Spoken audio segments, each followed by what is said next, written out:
Same old game over. You're gonna need a bigger boat. So serious. I am Iron Man. This is a tasty burger. Welcome to the InSession Film Podcast. Welcome to episode 615 for December 15th, 2024, and I'm JD Duran. And I'm Brendan Cassidy. Hey, thanks for joining us, everybody. This is going to be a fun little show here. Yeah. That I'm excited to get into. Award season is ongoing, so we certainly have more to talk about when it comes to awards season. Specifically, we're going to get into the Critics' Choice nominations that were announced this last week. Yeah. And I'll just say I did my best to put in a good word for the films that were not necessarily represented as much. Well, you participated. But I did my That's best. the best. Yeah, that's the best you could say.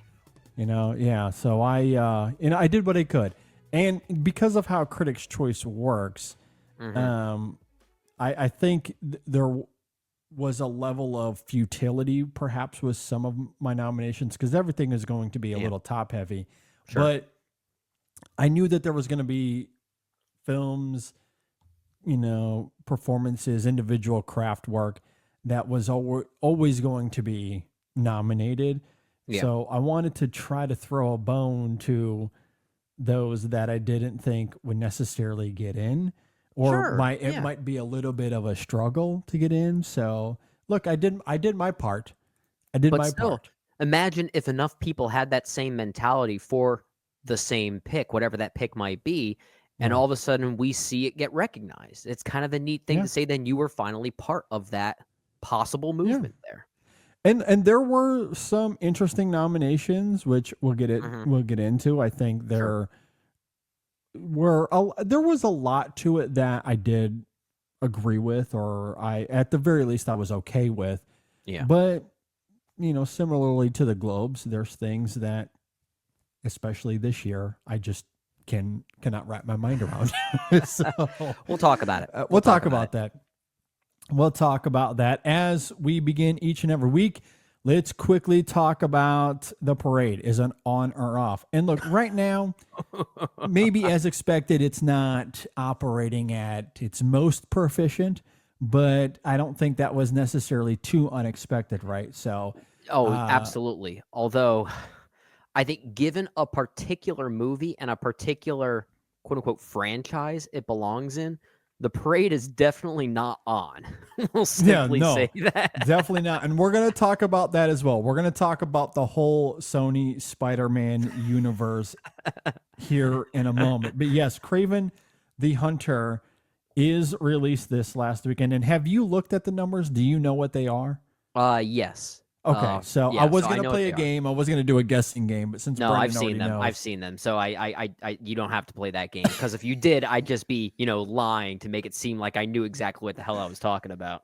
Yeah, for sure. So this film grosses $11 million at the box office this last weekend, and another 15 internationally for a worldwide total of $26 million. Kraven the Hunter. Let's look at its budget. I don't have it pulled up here. I think it's around 110. Oh my god! Wowzers. Oh my goodness, that's bad. And I did see that critically, this is getting even worse numbers than Madam Web earlier in the year. And I don't know how that is possible. I truly struggle to wrap my mind around. Like, you have to actively be trying to be absolutely horrid to get worse critical numbers than Madam Web. Honestly, at this point, given that, I kind of want to see the movie now. This is actually sparking my curiosity. We often talk about this, JD. If a movie is getting bad reviews, it can either be bad reviews that seem to suggest it's not worth considering because it's just maybe bland or it just doesn't quite have anything to offer. But there's a story here. There's a story here with Kraven the Hunter that I kind of need to see firsthand now. I'm really curious to see how bad this truly is. Yeah, and it did worse than Madam Web in its opening weekend, which for Madam Web, that was back in mid-February. That grossed 15.3 in its opening weekend domestically. Yeah. So it couldn't reach Madam Web numbers critically or financially at the box office. I mean, this one has dreadful. talent behind it. This is what sparks my Yes. curiosity, because this one has talent behind it, and that's kind of ridiculous. Yeah, I mean, I don't know about the writers. I'd have to look into that. But J.C. Chandor, I love J.C. Chandor as a filmmaker. Yeah. I really like his work a lot. So that coupled with Aaron Taylor Johnson, Ariana DeBose, Joaquin Phoenix. Oh, sorry. This is Fred You're doing it Hessinger. again, aren't you? Sorry. You got to Sorry. stop. That's who that is. Alessandra Navolo, Christopher Abbott, Russell Crowe, even speaking of the Gladiator himself. Yeah. That's a really good cast and a filmmaker that is at the very least proficient, but I think he's certainly more than that as a director. What the hell happened? What happened? How does that talent make something that abysmal? I don't know. Well, that's why I want to see it now. I feel like I have to see it now. Yeah, I truly don't know. I mean, and it's maybe a little bit more disappointing to me because we haven't really seen anything from Chandor since Triple Frontier in 2019. I didn't fully love that film. Yeah, I was mixed. I liked it, didn't love it, but A Most Violent Year, incredible. That's great. Incredible movie. I think that is one of the best films of that year. All Is Lost from 2013 is really great.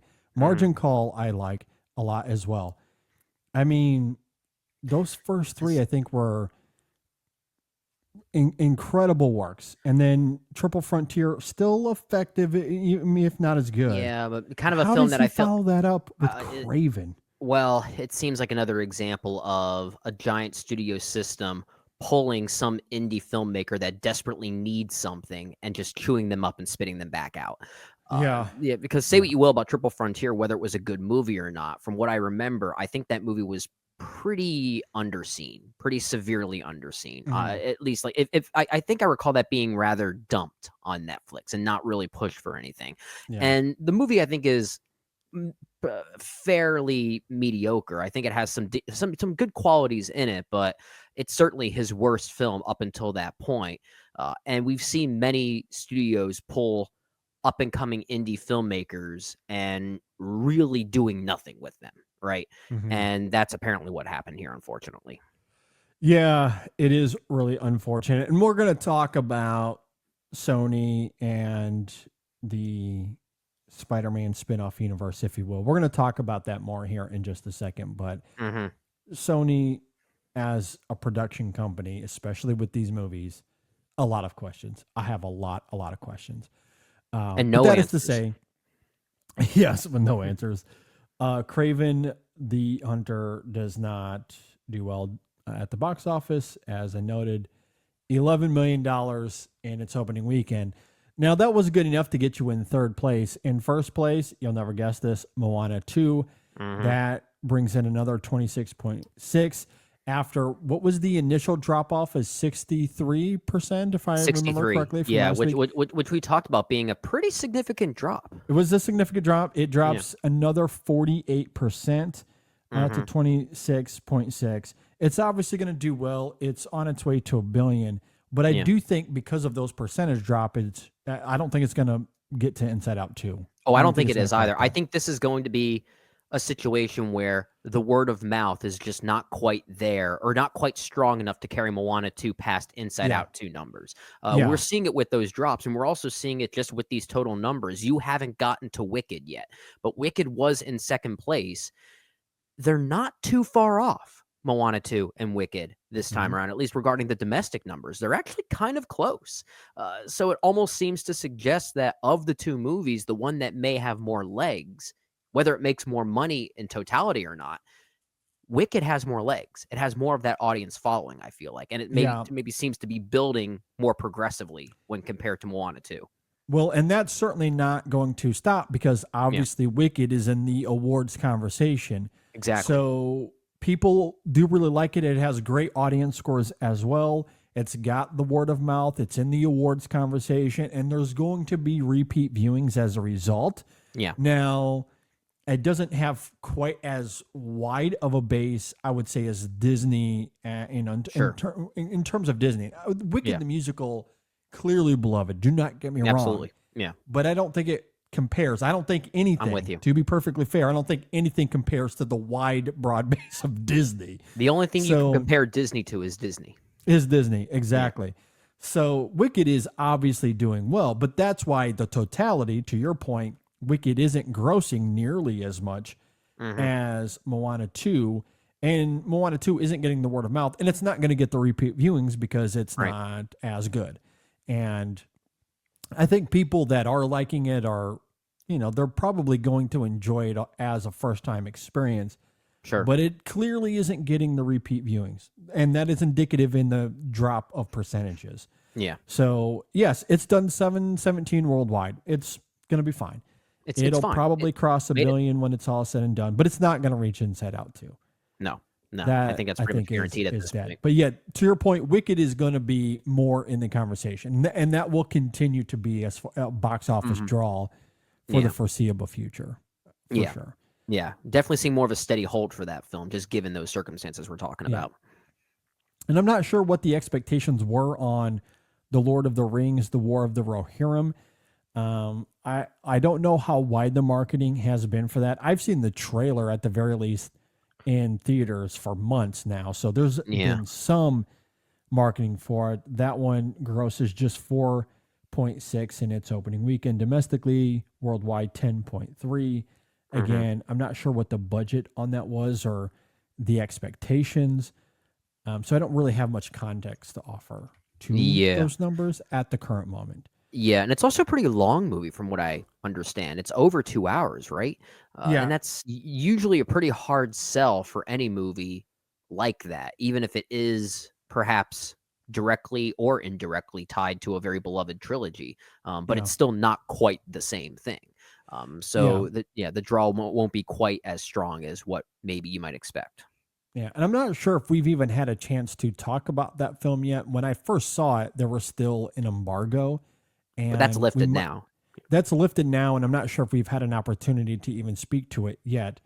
But in case I haven't, and I don't know if I have, I can't recall if I have. I don't think you have. I think this is the first time you're giving an opinion on it. Yeah, I don't like it all that much. Okay. I don't think it's all that. I feel like that's the general consensus, which is why I feel like we haven't even prioritized the film as a review we'll do sometime down the line. It's I think we have other films we need to prioritize, such as, well, we had 2 reviews this week that were very crucial to the award season, right? I think we're going to talk about movies like that more than The Lord of the Rings, the Rohirrim. Yeah, exactly. We didn't mention Craven. We're not going to do a review of that. I might have to see it now, but we're not going to review it. Yeah, War of the Rohirrim, it isn't very good. Now, it does have spectacle. It has the Lord of the Rings mythology and lore to it that you might like and appreciate, but I do think it is quite mundane. It is very, very tropey, very trite, and I don't think the film can overcome, like, it doesn't do anything interestingly enough to transcend those conventional standards.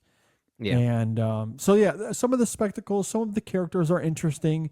It's not a complete bore, but on the whole, it's kind of middling, like very, very middling. I did just look it up that apparently it has a budget of $30 million. Yeah, I did see that here. Yeah, and you said it made what worldwide just over 10.3. Yeah. Yeah, I think this one's in trouble. Honestly, I don't see it going much further than that. Honestly. No, I don't think so either. I think this is gonna be a film that quickly gets to what Warner Brothers distributed this, which makes sense. They have all of the other Lord of the Rings. Yeah. So this is probably gonna hit Max next week. Pretty soon, probably. Yeah, I think so. fairly quickly. They'll call it a Max original, like they're doing here. Exactly. Exactly. Okay, so that is the box office for this week. Now, I am curious as to where things go in the next couple weeks. So next weekend we have Mufasa, the live action Mufasa. I'm curious where that lands in comparison to The Lion King from a few years ago. But that'll certainly bring some energy to the box office, I presume. Yeah, But more I think importantly, tracking. Sorry to cut you off, but I think Mufasa is tracking significantly less than The Lion King 2019 at this point, which I guess is to be expected, but certainly going to be one of the big movies for this coming weekend. For sure. And there's probably a couple of reasons to that. Primarily, it's a prequel to a live action remake that wasn't really all that welcomed when it came out. Yeah, very polarizing movie. Yeah. So we'll see how that fares. I will say, based on what I've seen as far as early social media reactions, which I take with a huge grain of salt, some people are pretty high on this Mufasa film, at least comparatively to that Lion King remake from 2019. Yeah. So that's at least we'll see. Hopeful, I guess, if there is some validity there.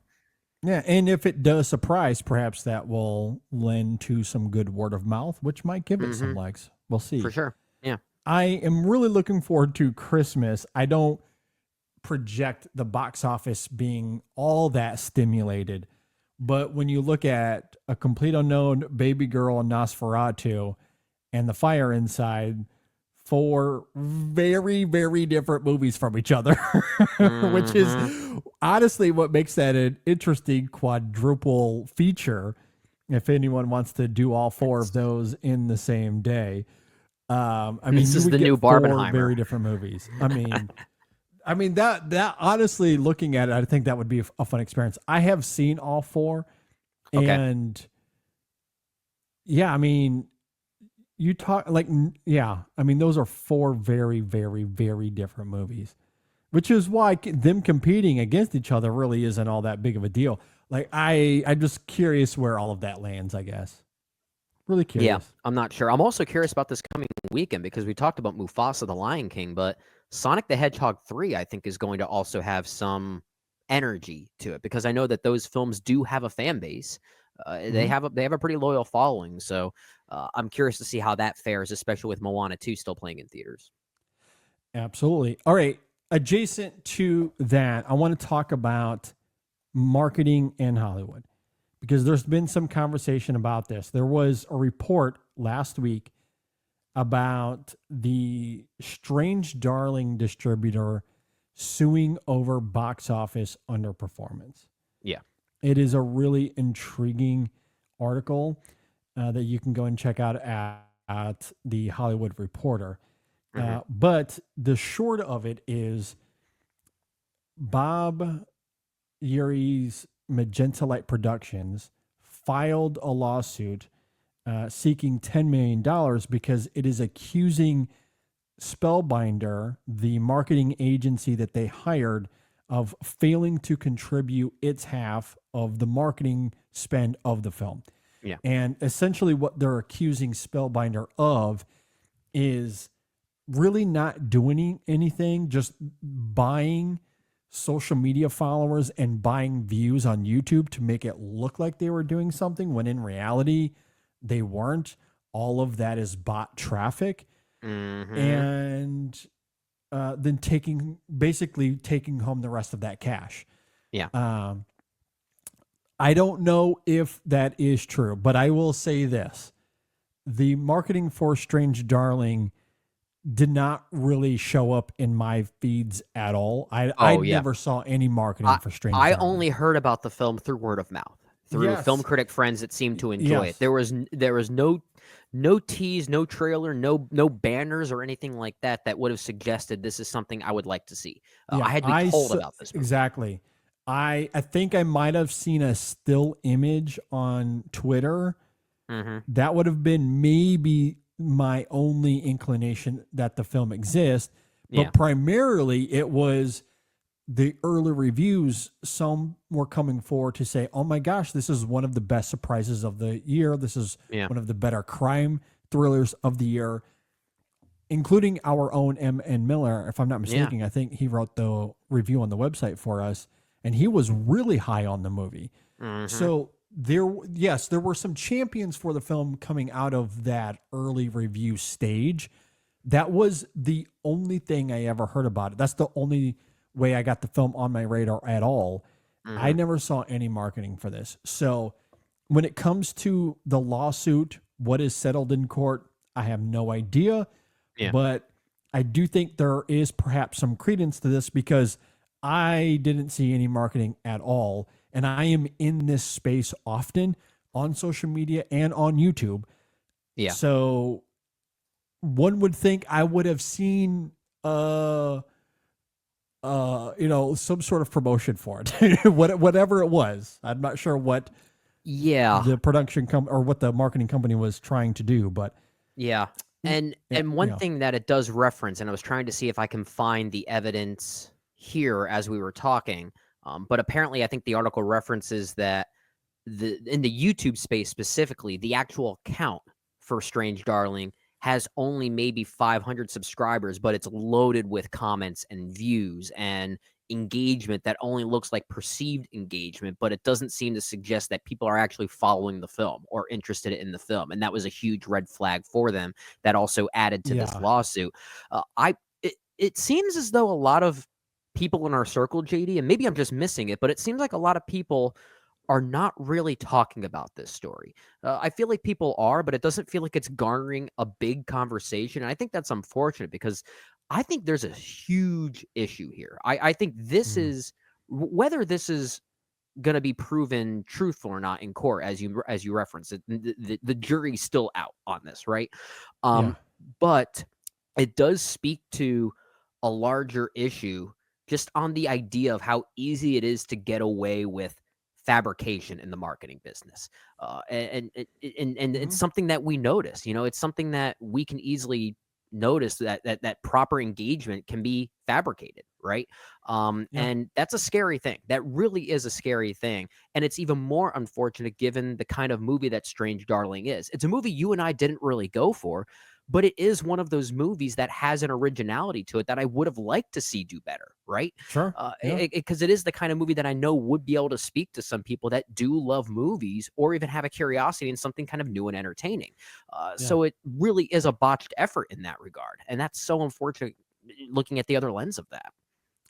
Yeah, absolutely. And I don't know anything about Spellbinder marketing. Perhaps that could be part of it. Maybe you're using a company that doesn't have the greatest of reputations, but I don't really know. I work in marketing, but not in the film industry, so I can't really speak to that specifically. However, I do think, to your point, this at the very least sparks a larger conversation to be had about marketing movies. And there have been many examples in recent months and years where the marketing has failed these movies in a lot of ways. I know people even pointed to Megalopolis earlier this year and its marketing efforts. I mean, I guess to be fair, I don't know how you market that movie. Yeah, that might be a bit of an odd example. Maybe not an apples to apples comparison because that's a hard movie to market. And even if you were to market it, I'm sure not everyone's going to be curious about how that movie plays out. But it does make me think of other movies that may have been badly marketed, as we've talked about many times. Is there perhaps a similar story happening there? Because a lot of times these distributors are utilizing third-party marketing agencies to handle that portion of the job. And is a similar thing happening here? Because like I said earlier, it's unfortunately very easy to fabricate marketing results. Now, of course, it's something that will come to bite you in the short run, right? Like it absolutely will. It's very easy to pinpoint when engagement is fabricated. But it's enough to get you by long enough for it to not make that impact and really make you, suffer the consequences. And it just makes me think if this is something that has been happening to other studios that we just don't know of, because if it is, that's a really scary thought. It is, and it wouldn't surprise me if that is happening because people are greedy and they're going to take advantage where they can. That is the story of America. So It is, man. I'm not too surprised that it's happening at the marketing level in the film industry, or even when you look at these larger studios and some of the choices they make to market a movie at all, such as Juror Number 2. Like, we don't even really want to put that in theaters, and we're certainly not going to offer a whole lot of marketing for it. Like the choice to do that when, that's one of Clint Eastwood's best films, and I think probably could have done fairly well at the box office with a proper marketing budget, but they chose not to do it, for whatever reason. So, yeah, there's just a lot of questions to be had about the fundamental approach to some marketing films. Now, obviously, it's your bigger films are always going to have significant budgets. Your Avengers, your Gladiators, your Wickeds of the world. Yeah. Those are always going to be there. But some of these kind of middle tier movies, what they choose to do and not do, sometimes leaves us with questions. And we've certainly talked about that over the years. Yeah. And Strange Darling is just another one of those weird examples. Yeah. I think they cited towards the end of this article, or somewhere midpoint through it, that Magenta claims that Spellbinder purchased followers for Instagram, and apparently speculates that of its 27,000 followers, maybe 25,000 of them are bots. That's absolutely devastating if that's true. And yeah, I mean, those are that's kind of easy to kind of decipher. It is. Well, you could see, we could see the engagement rate not matching up with that following number. And it's unfortunate too, because I think it speaks to a larger issue when it comes to social media marketing nowadays. A lot of people think that number, the followers number, is what speaks to marketing. I guess what makes you feel like a credible marketing source, right? That's not true. That's absolutely not the case. And this is another example of how that is not the case, because it just it limits the type of reach that this type of product can get if it's fabricated in that way. Yeah, absolutely. I mean, with my day job, I have to deal with that all the time, and engagement rate is much more of a prominent number than how many followers you have. Yeah. Like a lot of companies, a lot of small to mid-tier companies anyway, I can't speak for the McDonald's of the world. Oh, sure. But for where we're at, you having 100,000 followers doesn't mean anything to me if 3 people engage with a post. Yeah. That means nothing. Means nothing. Yeah. It means absolutely nothing. So, I do. I agree with you. I think some people do not understand the distinction there, and it's all about how many followers you can get. Was that the case here for Spellbinder? Was that what they were doing? I mean, it wouldn't surprise me. Like, it wouldn't surprise me if that was the case. Would not be shocked one bit. So I think there's probably some credence to it. We'll see how it all lands in court. Yeah. Because obviously we don't know. We don't know where this will go. A lot of hearsay at this point. But I do find it interesting. And I think, as we've been talking about, it speaks to a larger issue. Yeah. I'm really curious to see where this goes. Often. All right. So moving on from that, let's talk about the Sony Spider-Man universe. So what Sony Spider-Man universe? There were reports coming out that this is the end of it, that this is all dead. We're getting no more. Craven going out on a whimper was the final nail in the coffin, that Sony is no longer doing the at least the Spider-Man spin-off movies. Now, perhaps they'll bring their own Spider-Man into this, because that's a report that I also did read too, is that they might cast their own Spider-Man separate from the MCU Spider-Man. And I did actually read some really great tweets. I don't know if you saw this or not, Brennan, because there was a Variety article stating that Sony and Disney's deal reportedly never prevented Spider-Man from appearing in any of these spin-off movies. Tom Holland's Spider-Man could have been used. However, they decided not to, for whatever reason, maybe they thought audiences wouldn't accept him appearing in non-MCU films. Whatever the reason was, they decided to, leave Tom Holland's Spider-Man out of it.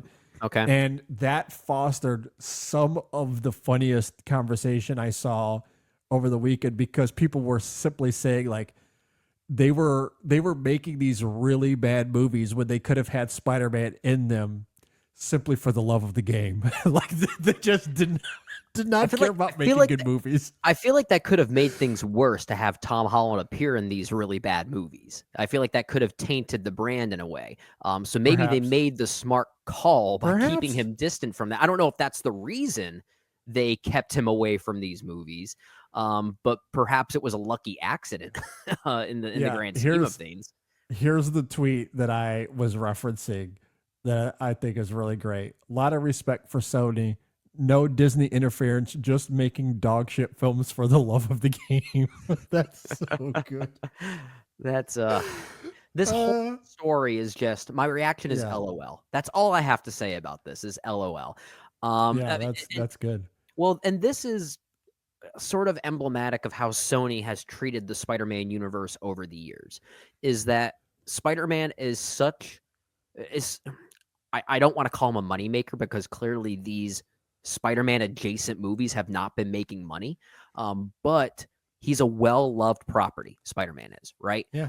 I can understand why Sony wants to maintain the rights for this character in some way. That's all these movies felt like. They felt like a way of retaining the rights to this universe. That's really all it was. So if I don't know. So if they claim that this universe is now quote unquote dead, are we going to get something in like 5 or 6 years that's another reinterpretation of something even worse just to hold on to these rights? I don't know what they're going to do. I'm so confused. Well, I do kind of wonder, and maybe you're right that they made the smart choice here, because if you include Spider-Man, like Tom Holland's Spider-Man, into the Sony non-MCU movies, that does conflate continuity in a lot of ways. And they've already done that a little bit with Venom, right? Because there's been hints that Venom is going to end up being in the MCU, given how the second one ended with that kind of stinger at the end. Yep. And then they didn't do that. Yeah. I mean, could that lead to something else? I mean, look, the way this last one ends, The Last Dance, and I guess spoilers for The Last Dance, where Venom makes that sacrifice, is seemingly gone, but we end up, like, Eddie ends up in New York. Yeah. That clearly wasn't an accident. Like, his whole journey was going from San Francisco to New York. Yeah. And, I mean, that kind of sets up Spider-Man lore, right? So, like, at a certain point, does Eddie Brock become Venom again? Like, I think the tables are set, and I know Tom Hardy has said that he's done with the character, but the table is certainly set for him to become involved again if they want to. I don't know what's going to happen, but for Sony having the ability to have Spider-Man in these films, and what have we talked about with these Spider-Man villains before? And the same thing can probably be said about Batman as well. Like, the villain canon for those characters are really great, but they're surface best when they are foes with the hero. That's what makes the pitch for this whole side universe, or whatever we want to call it, so interesting. It almost sounds like, let's do a Spider-Man universe without Spider-Man. Yeah. It's basically what this is. Yeah, and shocking, it didn't work. Like, none of these films were all that well received. Weren't they talking about doing an El Muerto movie at some point, which is like this, for many people out there might not even know who that is as a Spider-Man villain, but that's kind of the point as to why this has failed. It just doesn't work as their own separate thing. And look, I liked the Venom movies for what they are. I will champion them. I had a lot of fun with them, but the real reason they worked is they were able to turn Venom into an anti-hero. So you have someone to root for, and there were villains for it to go up against. So it kind of became its own mechanism that really didn't need Spider-Man. Yeah. Straight away from the traditional Spider-Man arc in that regard. But generally, a lot of these films don't work because they're supporting characters to something's that's not there. And, you know, I guess even though the tweet is funny, like a lot of respect for Sony. Yeah. I mean, genuinely, you kind of have to have a little respect because they could have brought him in, but they kind of felt like, given the appearance of Spider-Man in the MCU, they don't want to conflate things. They don't want to anger fans and maybe find themselves in a Star Wars situation, right? Where Star Wars is kind of struggling because it's torn its fan base in half and they don't know what to do now. At the very least, for Spider-Man anyway, with the MCU, it's been not just critically, but financially, it's been stable for them. It's been successful. Why ruffle those feathers? Well, yeah, I think it's a great question. It makes me also question, what could Sony have done differently to at least keep some film output going that didn't conflate with the existing Spider-Man of Tom Holland as he plays within the MCU. Clearly what they tried doing didn't work, right? It just didn't garner interest, and these movies just weren't very good. And it does make me wonder, if this Sony universe is now dead, what are they going to do next? Because I don't think they're not going to stop making Spider-Man movies or even Spider-Man adjacent movies. I know they even talked about a Sinister Six movie that I guess this whole adjacent universe was building towards. That's probably not happening now. Yeah, that's going to be dead again. Yeah, it's dead again. But it makes me question, what could they have done differently that didn't conflate with Tom Holland's Spider-Man? Maybe, and this is of course, I guess the inner fan in me as well as many other people out there. What if they just went ahead and gave Sam Raimi the rights to make his Spider-Man 4? Like that could have like that right there could have been its own moneymaker that still was able to distinguish itself away from Tom Holland's Spider-Man, especially after the events of No Way Home and how it set those rules up. That could have been a distinct possibility. I mean, honestly, I don't think that has to be an impossibility even at this moment. I agree. They could do this now. Maybe that's they one of the could do reasons, this now, and maybe that there's could be already why they're there's already a precedent for this. Yeah, we have seen this already in effect with Warner Brothers and Batman, where they have the Matt Reeves Batman. Yeah, you know, just off the heels. And even when that film came out, or at the very least when it was announced, the DCEU was still a thing. It was still a thing. And they still announced that they were moving forward with Reeves's Batman universe. Yeah. They were creating a whole separate universe away from the DCEU before that officially fizzled out. Yeah. Not even just the DCEU, but we also had Michael Keaton return for a brief moment in The Flash. And now with the newly dubbed DC Studios, there will be another Batman coming into this newly established universe, while Matt Reeves' proposed trilogy is probably still going to be a thing. So they've at least created the awareness that these can still be distinct, right? Well, yeah, and that's the thing, because James Gunn's DCU is still moving forward. So we're going to end up getting a new Superman. We're going to end up getting a new Batman, and everything that James Gunn wants to do with his DCU, while Matt Reeves' Batman universe continues to move forward separately. Yeah, we've same seen with this the Joker. already. Same with the Joker. Like they've got these side things already, so it's not impossible. It's not impossible to have multiple Spider-Men out there. Yeah, especially how No Way Home has established the rules that they aren't the same. They are in different universes. Exactly, let's run with that. And that's the one thing the MCU really has a leg up over versus Warner Brothers and the Batman.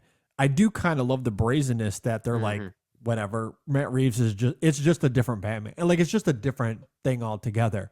Yeah. With the MCU, there's already a built-in excuse where, we've seen them interact in the MCU, but you can simply have Tobey Maguire's Spider-Man just simply exist on its own, similarly to the Batman. But if you ever want to cross over, you can. Like that precedent is already there.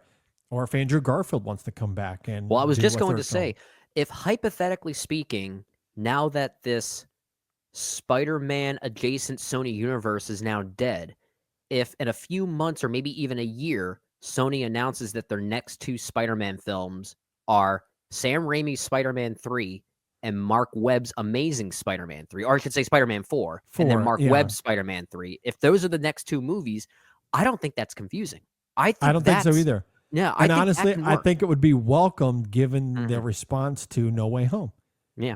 I think people would want to see that. Honestly, I don't think it's a terrible idea. I think audiences would be able to get around the varying Spider-Man. We all understand who they are and Yeah. the differences there. Yeah. And it gives you a built-in, again, you can print money. Like those Spider-Man films have always been financially viable, and you can move forward with essentially 3 different Spider-Man movies happening simultaneously, and audiences will be like, I get it. Like, I understand why you're doing this. Yeah. And why you don't immediately pull the trigger on that, I don't know. Like, if I'm the head at Sony, that's the phone call I'm making tomorrow. Secretly, I am hoping that is the reason why this adjacent Sonyverse has stopped. And maybe Because that's what they're doing. Maybe that is the maybe reason. that You're right. hopefully maybe that is what they're trying to pursue. And I mean, Sony's track record is to be very interfering with their products. So Yeah. hopefully it does give people like a Sam Raimi and a Mark Webb free reign to complete their stories. So Yeah. if that is what they're doing, because I think the fans ultimately want it. I hope so as well. I don't know if you've heard any of Andrew Garfield in recent interviews, but this keeps being brought up because obviously people want to ask the question. You know how a lot of interviewers are. They want Oh to yeah, it's always something create superhero headlines. related. Yeah. Yeah, so he is asked about this a lot, but Andrew Garfield, to his credit, has always been sincere in his response. He never shies away from it. He always talks about how he loved doing them. Spider-Man truly was a significant part of his childhood, and it was a dream role for him. But he also talks candidly and about how disappointed he was that he was never able to conclude that trilogy. And that if he was ever given the opportunity, he would love to do that. And he does it from a sincere place. He does it in good faith. And which is why when people ask him about him being in No Way Home, he loves that experience. That was probably a way for him to crystallize that character. But I think if you were to provide him the opportunity, regardless of the financials, obviously you're going to do it for money. But just from a place of wanting to give some, and that's the one thing I love about Andrew Garfield. He was fully invested in that. Like performatively, he was always there. Yeah. He was committed. He was committed to it. He was committed. And I think if you were to give him a third opportunity to like really round out that character, he would jump at that in a heartbeat. I think he absolutely would. Yeah. I'm not sure if Mark Webb would be the right person to do it, just given his track record. Well, yeah, but that I agree with. yeah. But at the same time, given that he was the man tied to those first 2 Amazing Spider-Man films, I don't know who else you get. But I know, I know me. John, Just kidding. Just kidding. I know I would be very excited to see those 2 films if they were to be those things that Sony's working on. Again, we're hypothesizing. We're not even saying that that's what we think it's going to be. It most likely isn't. Most likely Sony has no thoughts about doing Spider-Man 4 and Amazing Spider-Man 3. But if they did, that would garner excitement. And as we said, I think Marvel has established those rules that you can separate these Spider-Man characters from each other. You really can. I think Tom Holland, Tobey Maguire, and Andrew Garfield can all exist all at once in their own respective films, and I don't think people would be confused. I don't. Yeah. Yeah, I agree. No, I completely agree. Like I said, that's what I would do. But I think you make a good point. That's probably not what's happening, because what Sony has proved more than anything else is that they are clueless, that they don't know what they're doing. They don't know what they're doing. No. At least I would say that 50%. I do, like, we joke, we laugh, but I do give them credit that they had every opportunity to put Spider-Man not just in Venom, but he could have showed up in Morbius. He could have been in Madam Web, in Craven, and they chose not to because they wanted to preserve the integrity of Tom Holland's Spider-Man, because it has been successful for them on the MCU front. And even though the MCU isn't theirs exclusively, the fact that they're pandering to Disney in that way, and if for audience sake, probably most likely for audience sake, they don't want to anger the fans. They don't want to have a Star Wars situation. I do have to give them credit for that. Yeah. I genuinely think they deserve credit for that.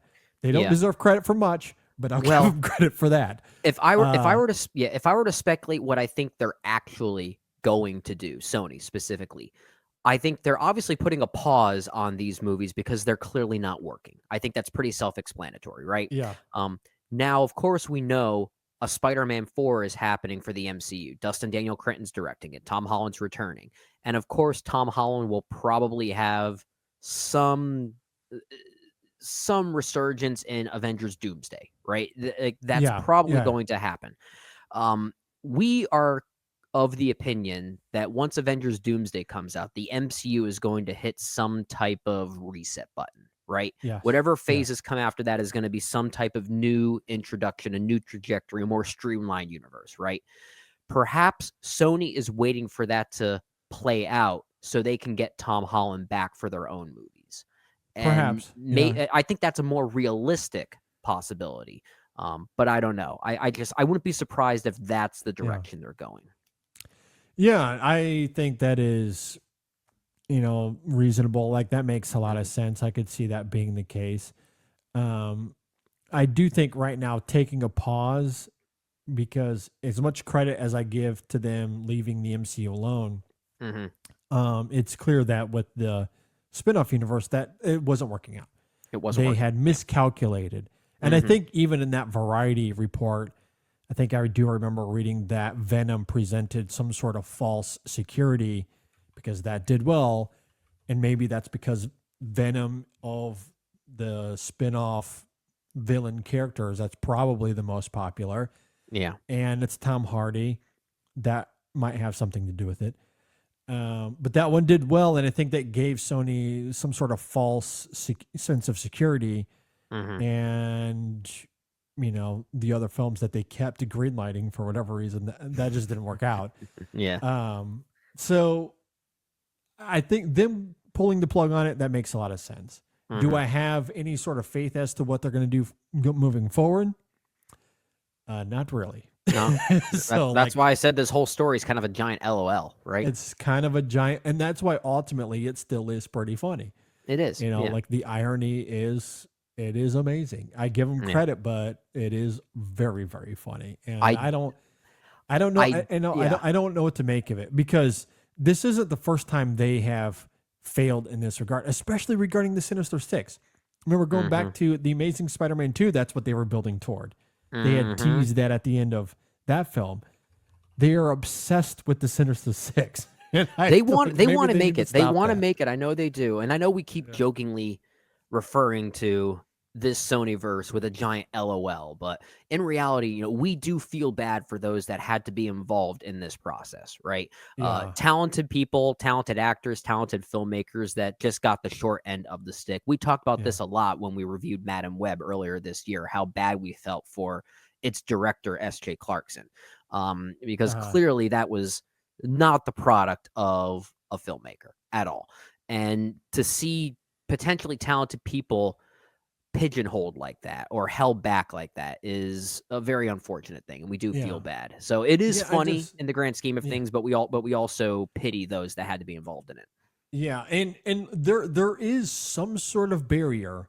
Mhm. I don't know exactly what the process is like, but even the worst, most of the time, there might be a few outliers, but even the worst reviewed or the worst received Marvel movies are nowhere near the bottom of the barrel as what we saw with Craven and Madam Web.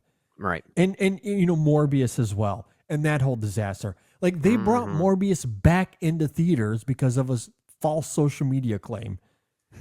I mean, these guys don't know what they're doing. They don't know what they're doing. Like, why would you do that? I don't know. It tanked hard the first time. Like, what are you doing?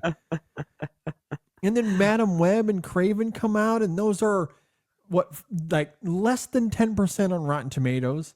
Mm-hmm. And Rotten Tomatoes is, again, you only have to have like a C plus to get a positive review there. Mm-hmm. Like, so to get to 10%, like you have to be really actively trying to be bad. And like, I think like, it yeah, doesn't- they're trolling us. They're trolling us. I feel like it kind of feels like a troll job. Yeah. But especially when you hire good filmmakers, you hire good talent to be in these movies. There's no way they should be 10% on Rotten Tomatoes bad. Right. And making $10 million at the box office. They should not be that bad. They don't have to be huge hits. I'm not saying that either.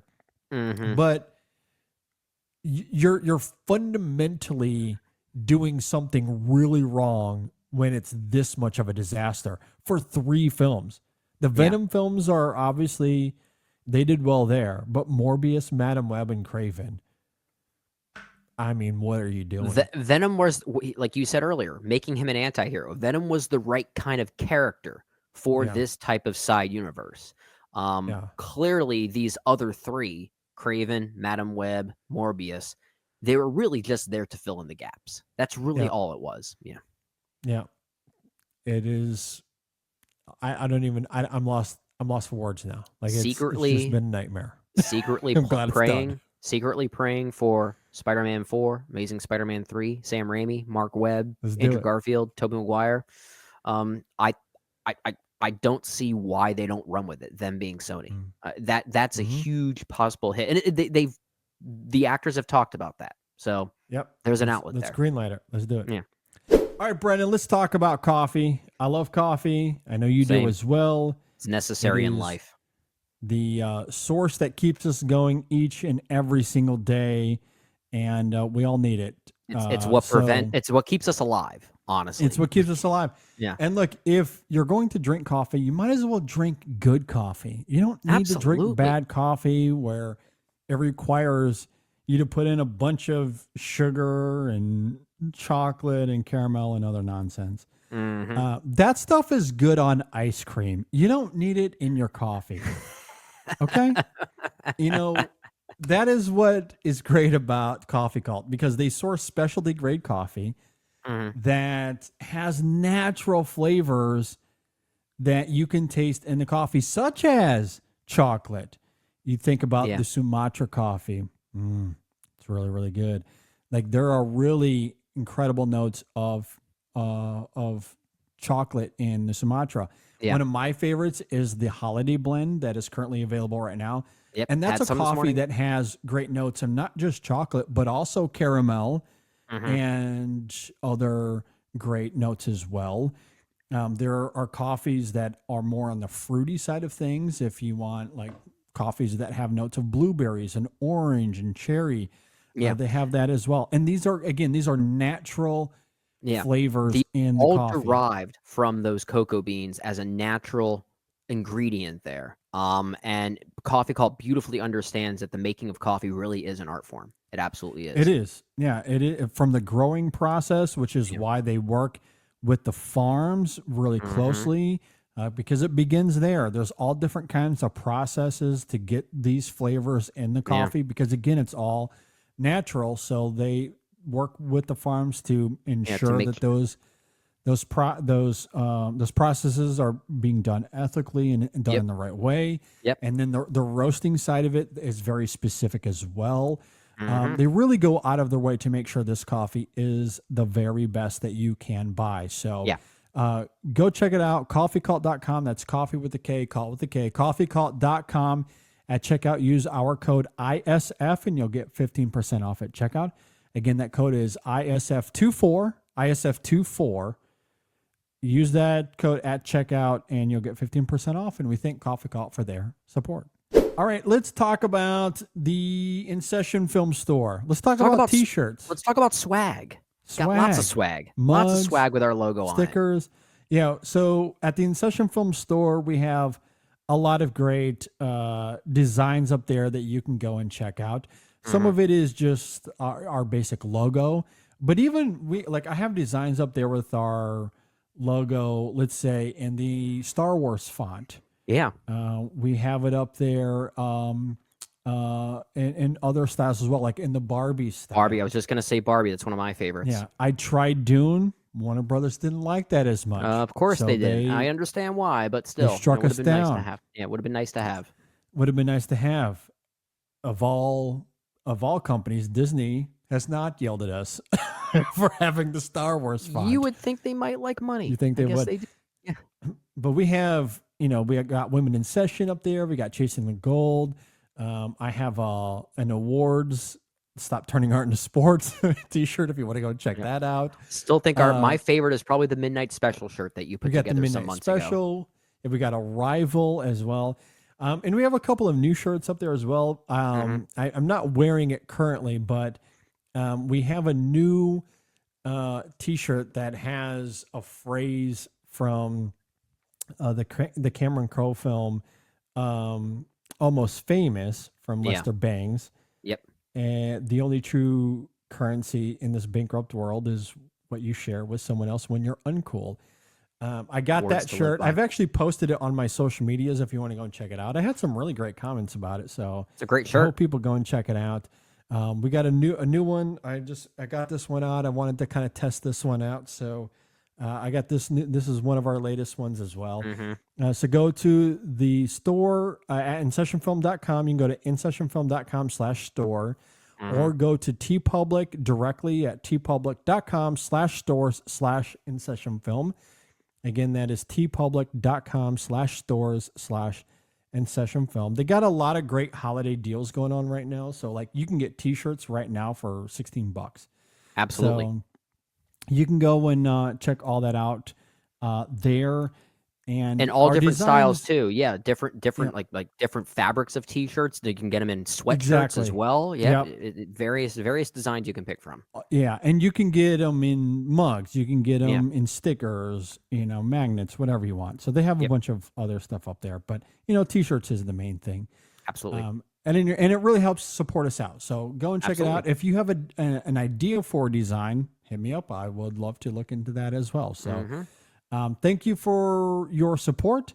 It really does mean the world to us, and we hope that you enjoy the InSession Film swag. Absolutely. They can get through TeePublic. And we really appreciate everyone's support. All right, let's move on to Critics' Choice. So we're going to end the show here talking a little bit further about the awards season, the conversation around Critics' Choice. I guess before we get into any of the specific nominees here, broad thoughts on the Critics' Choice nominations. Where do you stand here? I like them more than the Golden Globe nominations. I'll say that. And I think it's primarily because a lot of these are submitted by people we know. You as well, JD. You were part of this. So this is... There are a lot of people that we trust in this particular business. And the fact that they had a part of this certainly, I think, adds a level of appreciation for the work that we do, right? Yeah. And I think what we're seeing here is more representative of not just the films that you and I are going for, but what I feel like most critics are backing. At the same time, it does make me wonder why a lot of critics out there are still going for Emilia Perez. I feel like in our circles, maybe it's just a small circle that we work within, but that I found really surprising. I wouldn't say I was all that surprised by the nominees that we saw. I think it's pretty straightforward. I think we're going to see a lot of crossover, especially when we get to the Academy Award nominations coming up pretty soon. But I do think what we're seeing here is certainly more representative of the talent from this year than the Golden Globes were. I'll say that it's a step in a better direction, even if I do think, as we'll talk about, there are a few blind spots that I would like to see get more recognition.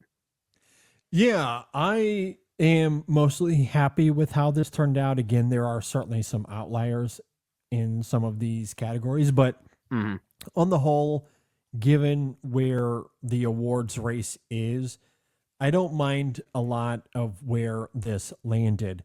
Yeah. And I am a little curious because the Critics' Choice, and I don't say this to defend Critics' Choice, I just think it's interesting because Critics' Choice often gets mocked for being some sort of Oscar wannabe or like trying to predict the Oscars. That is a lot of its reputation.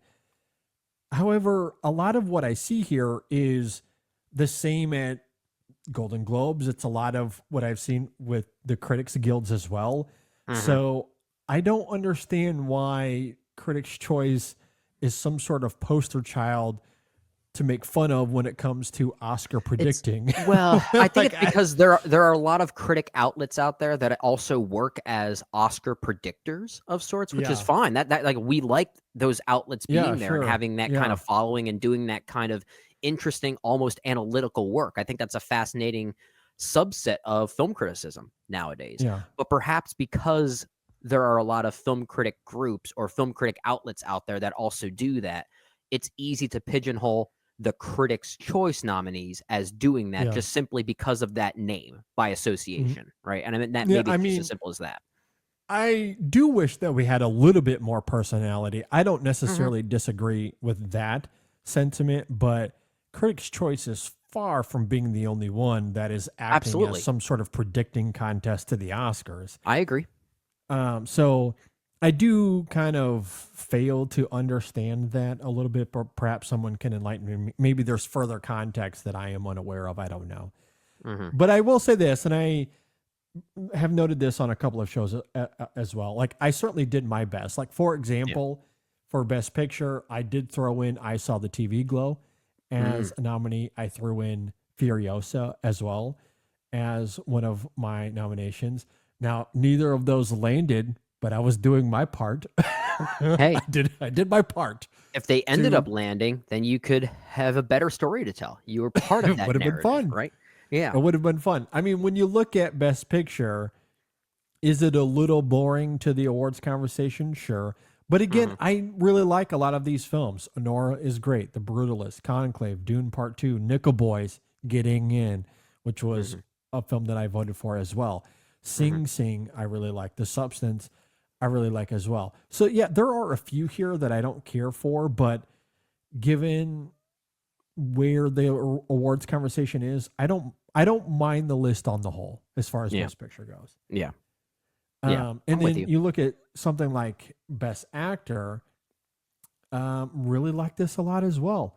I mean, you have a fun little nomination like Hugh Grant, which I love. I love that. I love that as well. Like, again, that is a little bit of a distinction there. You expect Hugh Grant to show up at the Globes, but Hugh Grant makes it into not a separated Best Actor category. It's just Best Actor, right? So he makes it among the 6 there, which I think is really great. And the other nominations here, like, I Don't Love a Complete Unknown.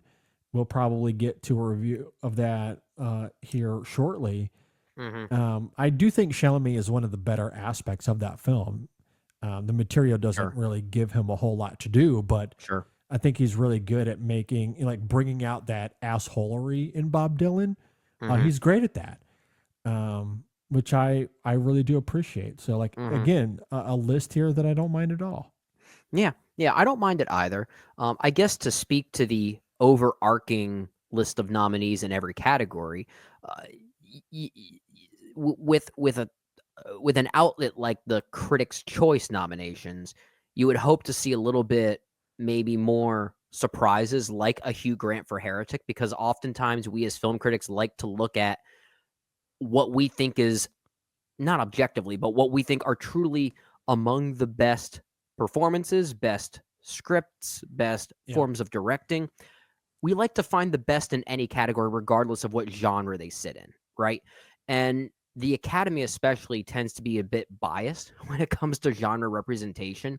I mean, Hugh Grant for Heretic, he is not going to get nominated for an Oscar. That's just not going to happen. No. And I do like when we as critics can offer insight on some of those surprises that wouldn't normally get represented. I do wish maybe there's a little bit more of that here, because I do think this is a year, 2024 specifically, where there were a lot of great surprises in more genre films.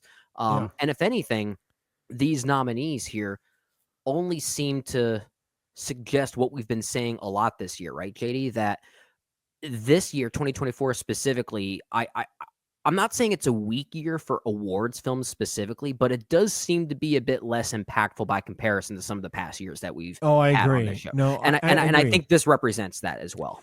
No, you're right. And that perhaps speaks to a larger awards conversation, not just a Critics' Choice individually or a Globes individually. But this year does feature performances in films that I just don't think are representative of the best of the year. And while we don't always agree with every awards group, nobody does. We all have our own individual preferences. Right. But I do think there's been much stronger of a correlation the last few years than what we've seen this year. I think for whatever reason, and maybe I'm speaking to this pretentiously, maybe I'm speaking to this myopically, I don't know, because there's clearly a lot of love for something like Amelia Perez. Yeah. I truly don't understand it. I don't either. I really don't. There's aspects to Wicked as well. Cinematography. Like, Direction? I don't understand. Like how that film is making its way into certain categories is baffling to me. And I think on the whole, in time, I think perhaps, and again, I might say this maybe myopically, but I just wonder if 10 years from now, we look back at this era of films and we go, yeah, the awards films of 2024, maybe not as good as some of the previous years that preceded it. It doesn't quite have that same stamp that a year like Oppenheimer and Barbie competed against each other, right? It doesn't, and that's not to downgrade movies that are getting a lot of representation here to say that Oppenheimer and Barbie are better than anything from this year. That's not the case, but those were big, surprising movies that kind of represented the year in a way. Like they kind of define, like those are going to end up being decade defining movies. I don't know if we quite have that same level of stamp from this, from these films this year as of yet. I think there's going to be some that take some time to grow and blossom into that kind of categorization. But there are a lot of great films here that are still being represented rightfully. We just got done talking about Nickel Boys with Sophia Simonello, and unlike the Golden Globes, thankfully, we got some good representation here for that film. Anjanou Ellis-Taylor nominated for Best Supporting Actress. Thank you for that. So we at least got some right done here.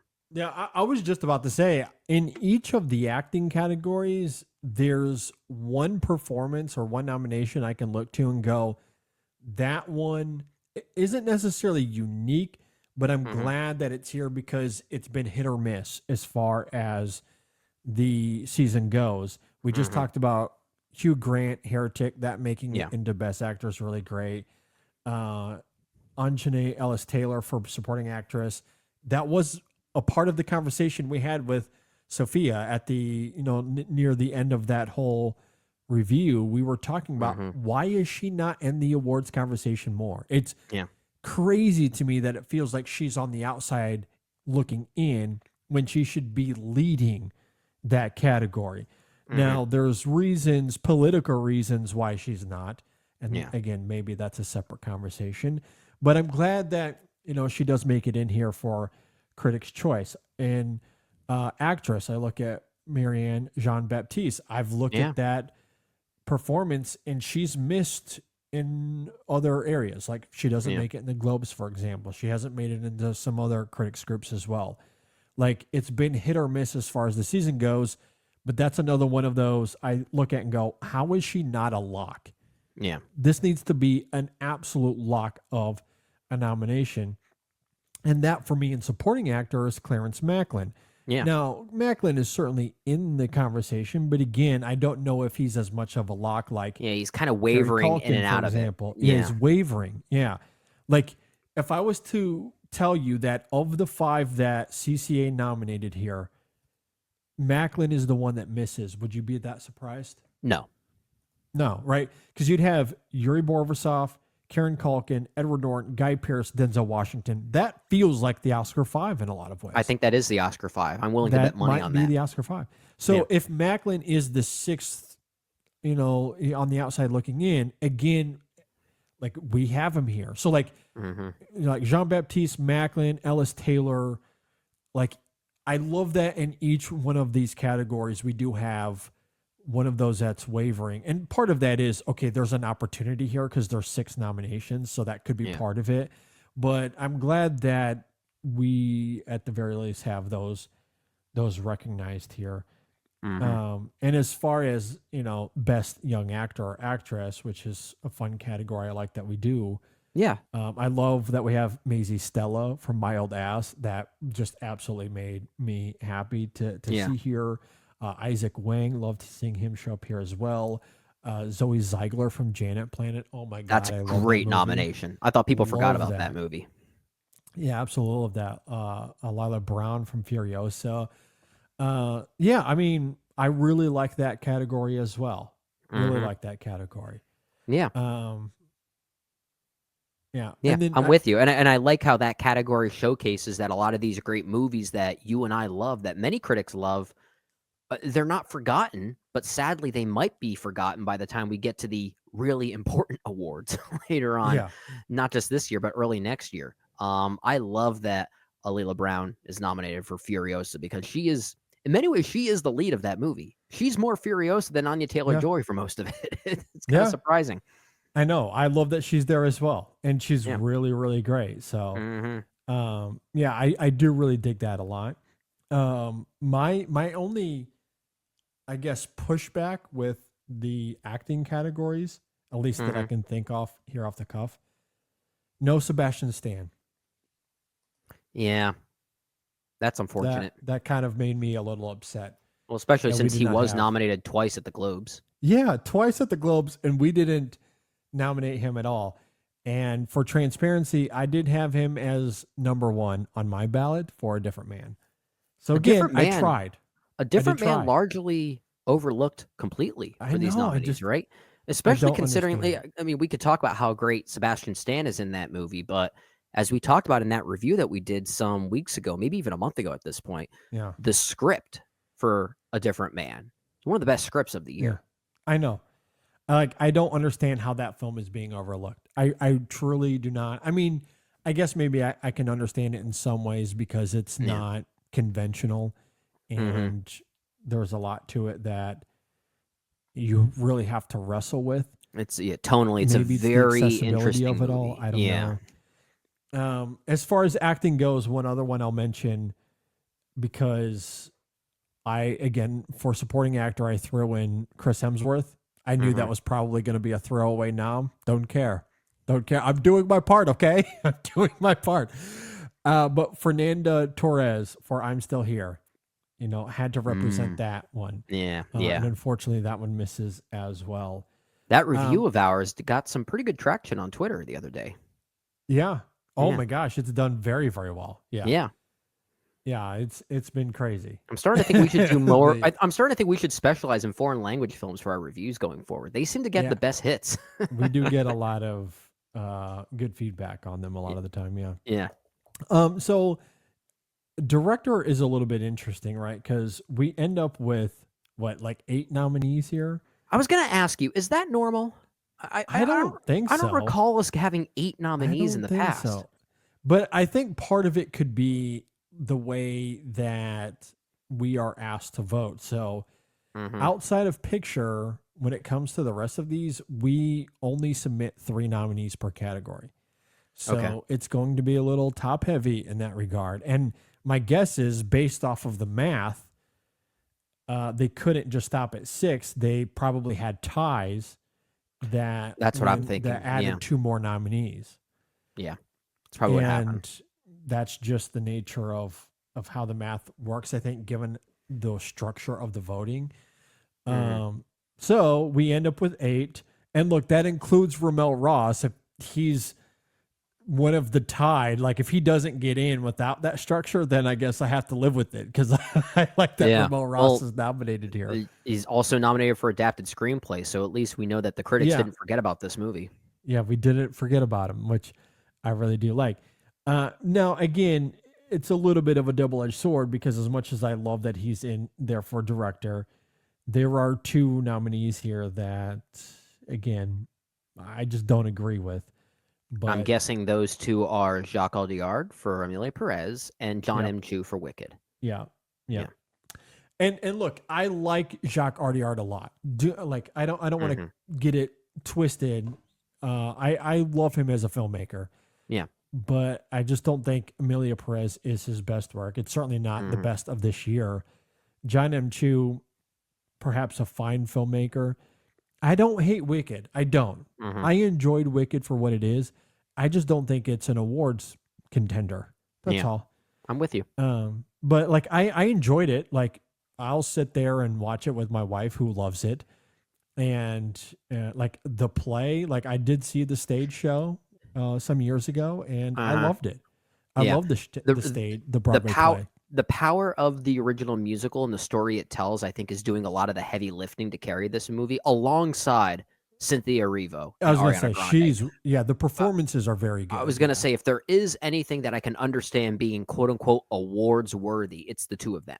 And if anything, they're breaking their backs carrying this movie. Oh my gosh, they're really, really great. Like, personally, I'm not gonna nominate them personally at the InSession Film Awards. I might not either, but I can understand why they're in the conversation. But I was just gonna say that I totally understand. Understand. Honestly, I have no issue with their performances being there because you're right, they're absolutely carrying that film in a lot of ways, which is why a John M. Chu getting him for director.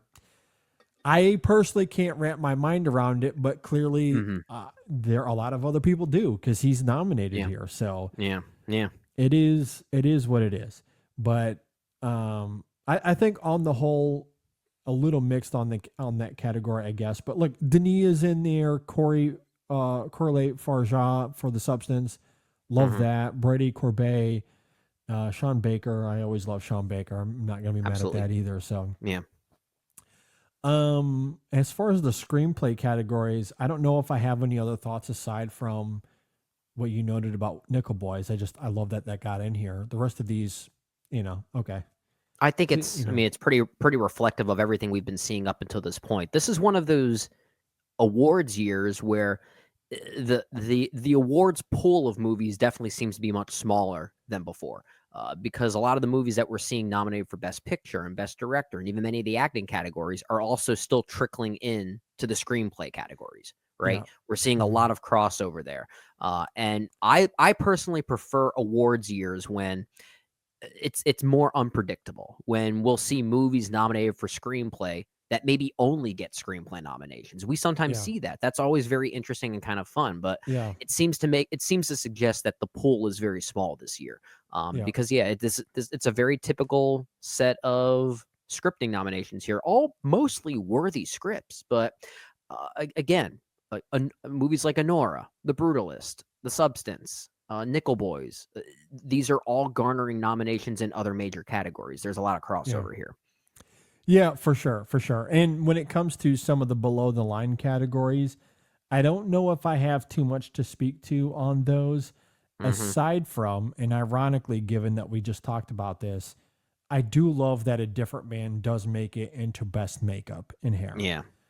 Because the makeup work in that film is quite astounding. So I do love that gets here. I'm not seeing that as an Oscar contender at all.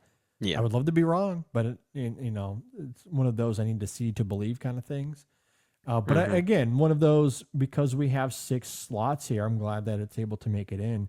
Yeah. And as far as animated feature, I think that's the Oscar 5. I think what we got there is the Oscar 5. I think so too. Yeah. So, So I love all those films. I have no problem with that whatsoever. I think it makes sense for those to be the 5. Yeah, I can't see anything else taking anything's place there, if I'm being honest. No. And then I also just want to note best foreign language film. Again, there's one outlier here. I do love that Flow gets in for foreign language film as well. Although Yeah. it is a bit ironic because there is no language to it. So it's just it's an a foreign international production. film. Yeah. It's a foreign production. So a bit ironic, I guess, but still to the spirit of the award, I do love that it makes it in, as Sure. well as All We Imagine Is Light, a film that we have to talk about at some point. I'm going to pull Brennan's leg until we make it happen. 'cause Oh, we're my gonna. God, I have It's to on. It's talk on the about it. schedule. It's on the schedule. Yeah, at I some know. point, I know. so- I'm yeah. being a little facetious here, but I'm just desperate to get to it. And then Kneecap, love it. I'm Still Here, really like that. Seed of the Sacred Fig, perhaps we'll have to get to that as well. Really like that film. So again, one outlier, but I really like the other 5 a lot. So Sure. really like that category. And then score. Do you have any thoughts on score? I get Chris Bowers. I love that Chris Bowers, and he was number 1 on my ballots. Well, I think at this point, Chris Bowers is probably getting an Oscar nomination. I see. I his think name he's on come- his way. Yeah, I see his name coming up a lot. a lot. Yeah. I'll say this once again. I love Trent Reznor and Atticus Ross, but I think I would be nominating them for Queer over Challengers. But I understand would, yeah. why they're nominated for Challengers. Yeah. It's certainly the more. It is a known- fun yeah. score. It is Yeah. fun. Well, this kind of gets into this example we always talk about, JD, with regard to categories awarding or at least nominating the most of something as opposed to the best of something. And it tends to happen Yeah. a lot with editing. Oh, okay. What's the flashiest movie from an editing standpoint? We're nominating that, even if it doesn't necessarily fit the movie, in our opinions, right? Yeah. I would say the same thing regarding the score for Conclave. That is the most score of these nominees. I actually think the Sure. score for that movie is its biggest problem. Yeah. I think it jars too heavily with both the film's kind of bitingly funny commentary, but also the sincerity that's also there. Like, I think the mixture that's happening there, the score is doing a very bad job representing that balance. So like if there's one nominee there for best score that I would not like to see there, it's that one. I don't think it fits. Man, I struggle so much with that though, Brendan, because I think the score on its own is really good. It's like really fun to listen to. It makes for an interesting conversation about how we should judge musical scores in particular, because many of these other categories here function within their respective films more importantly, right? You can't take editing out of the equation and enjoy a good editing technique in a vacuum, right? You can't do exactly. that. But the musical score for a movie can be enjoyed in a vacuum sometimes, right?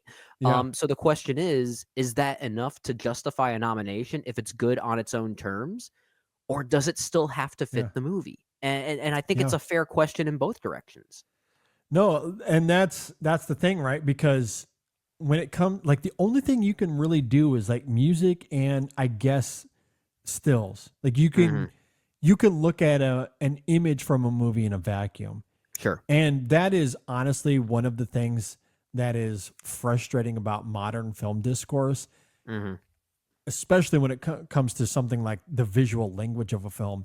Yeah. Because it is very easy to manipulate a narrative around 4 stills that may or may not be representative of what the film actually is. Absolutely. Like we just saw this actually. I don't know if you saw this tweet, but someone was pushing back against Dune, the cinematography for Dune Part 2, because there's a moment where they're outside in the desert and it's the sun in the horizon is in the background, and they took 4 stills as the camera's kind of sweeping, right?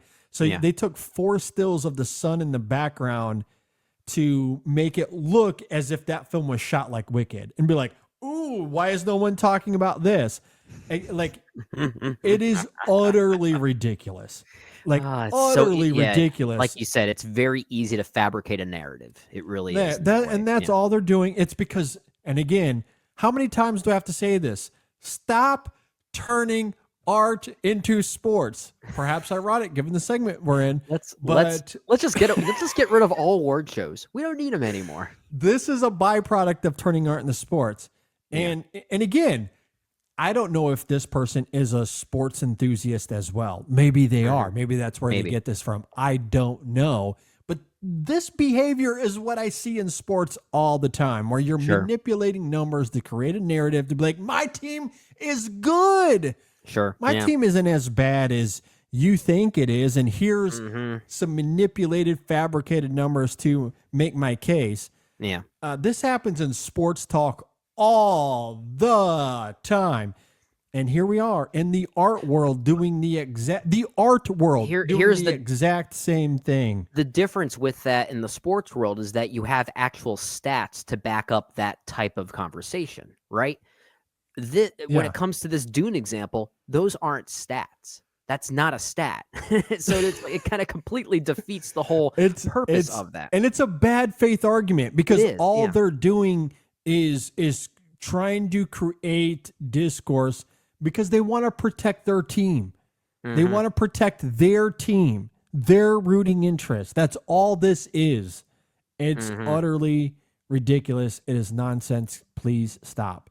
The cinematography to Dune Part 2 is one of its best strengths. It is absolutely remarkable. It's great. And that scene, when you watch it in its entirety, is gorgeous. It is absolutely wonderful. That's the thing. People also tend to forget, those who are trying to create this narrative, they forget that best cinematography is not just about the image itself. It's how the camera actually moves and operates. The movement is so crucial to great cinematography as well. It's not just the beautiful image it captures. Which is why stills, as great as they can be to look at, it's not necessarily indicative of what the film actually is. Absolutely.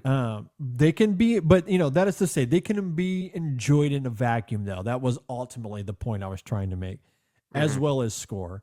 Yeah. And that's the thing about Conclave, going back to that.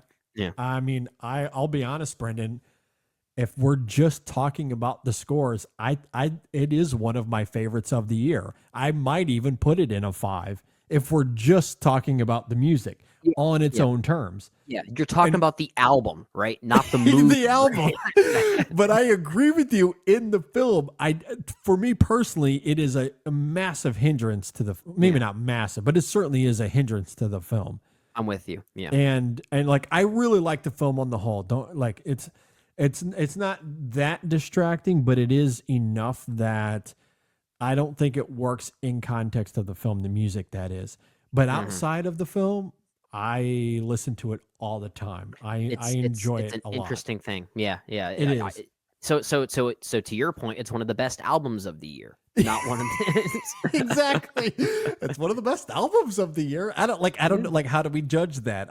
It's weird. I don't know if we've ever had this in the InSession Film. It's like we should be talking about the Grammys insteed of the Oscars for something like that. And maybe that's a better context for that score. I don't know. But I'm gonna have to wrestle with that when it comes to the InSession Film Awards, because I do it's such a polarity. It is. It really is. Anyway, I love that Chris Bowers is here, and I guess I'll end on this note. I had to kind of play a little bit of a sneaky game because my wife would not watch The Wild Robot, and I think it's kind of for silly reasons, but not at the same time, because I told her it's this really good animated film. It's about motherhood. I think you'll really like it. To which she asked me, "Do you is it going to make me cry?" And I said, "I don't know, probably." It made me like into a waterfall. Sure. And so for weeks, she's been like, "No, I'm not going to see it. I don't want to cry." And she's not an emotional person, at least not in front of me. She's not very. Her emotional state, she likes to be isolated. Yeah. So she was very nervous, and I don't know, maybe this makes me a bad husband, but it was a fun little thing. And look, it's all fine. She's not mad or anything. But I told my son, my oldest, I said, "Tell your mom that you want to watch The Wild Robot with her, because she won't say no to you." So sneaky. It was a little sneaky. Manipulative dad doing the Lord's work. Yeah. So he does, and so then we started watching it together last night as a family, and then of course part of the way through, my son leaves because he didn't really want to revisit the film as much as I did, but it was a way to get her in, and so we start watching it together, and look, she really liked the film a lot. So again, it's not like she's mad or anything. Like, it's a fun little story. However, I bring that up to say, I'm watching the film, my kids are there with me, and that Chris Bauer score, I think, has an argument to be one of the best of the year, at least for me. I think it could honestly even win this category. It's a character in the movie in many ways. It really is. And I have to admit, this was the first time I rewatched it since seeing it in theaters. Mm-hmm. That cue about halfway through the film where, you get that big moment between those two characters. Mm-hmm. The cue that's there, I Need a Boost, I think is the name of the track there. Yeah. That plays subtly a couple of times earlier in the film. That's smart scoring. That is smart scoring. I did not remember that. So the first moment where when Roz lands on the nest and she picks up the egg, you get there's a subtle hint of that cue. Yeah. And I immediately welled up. It was like an instinctual reaction. Yeah. I was because I did not anticipate that. So as the film is going, I'm starting to listen for it a little bit more. And there's these just really subtle cues, where it just kind of barely plays. There is a really smart buildup to that moment where he has to take off and fly, and that's when that cue just loudly comes into the picture and becomes a character, as you noted. Yeah. And it is really, really phenomenal work from Chris Bowers. Like we said, he was born to score that movie. He was. And I will say, I don't talk about best song all that much. It's not a category that speaks to me as much as score. And very rarely, if ever, maybe La La Land was the last time I feel like I conflated with the Oscars at the InSession Film Awards.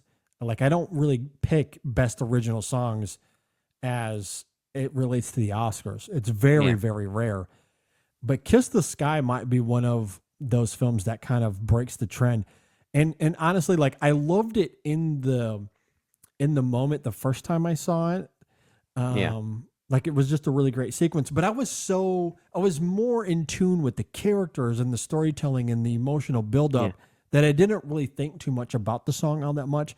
But now that we're on the other side of it and the song has been up for a lot of these awards and stuff, I was anticipating it. Yeah. And man, live, as soon as the number kicks in, it really started to do something in me that I did not expect either. It really is a great song that I really love. So as far as best original song, I think I'm gonna have a rooting interest there in a way that I just rarely ever do. Yeah. I loved it. Absolutely loved it. That film for me, I don't know. It does something that few animated films have done since Inside Out. That first Inside Out. That's awesome to hear. Yeah, it's a very good film. And I think musically, it's really what gives it its additional staying power outside of just the film itself. Like I said, the music is kind of a character of the movie, like we've been talking about. It really does do a lot of the great work. Absolutely. All right, so Critics' Choice. Any other final thoughts?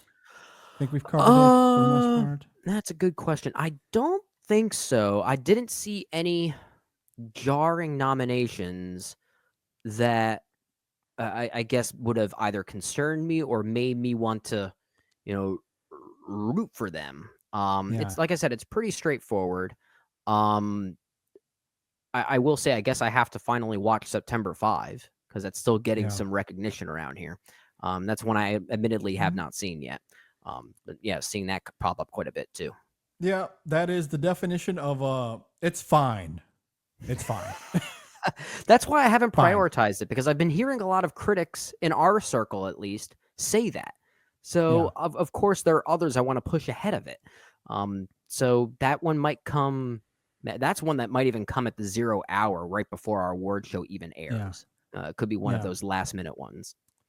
Yeah, I know, and it that film kind of correlates weirdly to something like The Brutalist, like our conversation of The Brutalist, where we talked about how it's politics and how you feel about them, even in the context of today, might affect how you look at that film. But I think The Brutalist is an answer to a lot of the politics that we see today. Sure. September 5 is a film that doesn't seem to be aware of anything. Like, even though it's More can't directly about separate- that thing. Yeah, like it just, I think in terms of it feels like a film that doesn't want to, like, The Brutalist leans into its politics. Sure. And all the better for it. This is a film that I think becomes a hollow experience because it wants to paint the facade of journalism under the guise of, objectivity, somewhat similar to Civil War earlier in the year. But it's such a deeply political movie, and it makes choices that are deeply political, but it has no conviction. Like, there's just no conviction. Brady Corbet, at the very least, has a lot of conviction to his filmmaking, and that is the big difference. September 5 is just, I don't know. It's a film that probably would have worked great 30 years ago, but today, I don't know. It just feels very empty. I think it's empty calories to me. Yeah. But it's a well-made empty calories. Okay. If that makes sense. Okay. So I'm curious to still check it out. Yeah. But yeah, it might not be as heavily prioritized as some of these others that I want to try and catch up with. my last final thought here, and I guess I'll just note it because it was such a big part of the conversation when these nominees dropped. Wicked in Best Cinematography. What are we doing? What? No comment. Are we doing? No comment. And look, this is kind of funny. I guess I'll end on this note because we just noted how Dune creating a bad faith argument out of 4 stills that probably amount to about half a second of that film. Similarly, and I don't know what it is about the Wicked fan base. Again, a film I do like on the whole. So I guess you can come after me if you want, but I mean, I'm not too far removed from your side. Yeah. But the cinematography, like, people, again, were making bad faith arguments because they posted 4 stills and go, look at the color of this movie. And it's the one scene. It's the popular number when the pink hues very purposefully pop out of nowhere. You're right. Such a bad faith argument. Such a bad fabricated argument. Yes. So again, you're taking one moment where the film very intentionally makes its colors pop to only reinforce that it's actively muting those colors for the rest of the film for whatever reason. I even saw a chain or a tweet out there that said the bad response for Wicked means that we as critics would never go for movies like Titanic now anymore. Oh my, yeah, I saw that one too. I think I ended up retweeting ridiculous. it saying, like, stop making up stories. It's like that's just, again, another bad faith argument. Yeah, it's a wicked bad faith argument for sure. Oh, there you go. Nice work there. But yeah, I mean, I'll just note that, I mean, that's a silly nomination. It is. Yep. I'm with you. But the other 5 I really like. Yeah. So, absolutely. Anyway, that is the show this week. The last thing I'll say, we've mentioned Daniel Craig a few different times. We've talked about queer anyway. We mentioned queer a few different times here in the show. We talked about superheroes earlier. We would be remiss to not mention this little piece of news that dropped. I can't believe we missed that during our queer review, especially when Daniel Craig. If you're listening to the show, we have a little tweet pop up here on the video. Yeah, it says Daniel Craig will return as the queer from Queer in Avengers Doomsday, which, yes. Good Especially stuff. when we talked a lot about Marvel, weirdly, during our review of Queer with Eric Anderson. So this news, it's not news, this tweet was so appropriately placed. I can't believe we missed it. I know. I saw that and I was like, good stuff. Like people are having way too much fun this weekend. Too much time on their hands. Did you see some of the other examples outside of just Daniel Craig and Queer? I think I someone saw a few others. Yeah. Did you see the one about the someone said the bathtub from Saltburn will appear in Avengers Doomsday? Yeah. There's a lot of them out there. Yeah, that one was one of my favorites though. That's probably the best one. I didn't capture it, but the immediate reply underneath is really great too, and it's the meme from Ant-Man and like Quantumania. But the like whoever photoshopped it did a really good job because they photoshopped Ant-Man and Daniel Craig's character from Queer together. Oh my and gosh! it's just Queer. I need you to stop. Doom or whatever it said there. It was so good. Good job, people. You now I did want to great. see that movie. I know you did great. All right, that'll do it for this week's show. Let us know if you agree or disagree with anything we had to say here. If you're watching on YouTube, please subscribe to the channel, like the video, all that fun stuff. Yep. Hit us up on social media at InSession Film. You can find us on all the various networks out there. You can email us InSessionFilm@gmail.com. As we noted, we have reviews of Luca Guadagnino's Queer. We have a review of Nickel Boys as well. We had two guests on for those shows. Great week for reviews. It was really fun. So go and check that out. We'll have a new Women in Session. We'll probably have a new Chasing the Gold out this week as well. I also want to note quickly here, coming up in the next few weeks. So on episode 618, we will be doing best scenes of the year. Yeah. And then on episode 619, that will be our In-Session Film Awards. So be on the lookout for that. I'm sure we'll be talking about that, promoting that more in the next couple of weeks. But it's just around the corner. It's very, very exciting. We are almost done with 2024. Yeah. Crazy year. Crazy year. Been a crazy year. And I guess on the subject of our awards, as we're recording this today, we at InSession Film, our entire staff, are starting to submit our own awards for our website. So I do just want to call out the great work that Dave Giannini and all of our writers are doing in compiling all of these things. It's a lot of heavy lifting. As much as it pains me to say anything nice about Dave right now, I love you, Dave. I'm just messing with love you. Dave. But you're doing He's the great best. work. You really are. Yeah, no, love what Dave is doing. And I'll also shout out Shadon as well, because she's doing a lot of work for Chasing the Gold. She's done a lot of interviews, with makeup and hair artists, directors, even. She's doing a lot on the Chasing the Gold front as well. Yep. So thanks to both of them for their great work. It's been really fun to see. So Absolutely. all right, with all of that said, thanks for listening, everybody. Thanks for watching. We'll see you all next time on the InSession Film Podcast.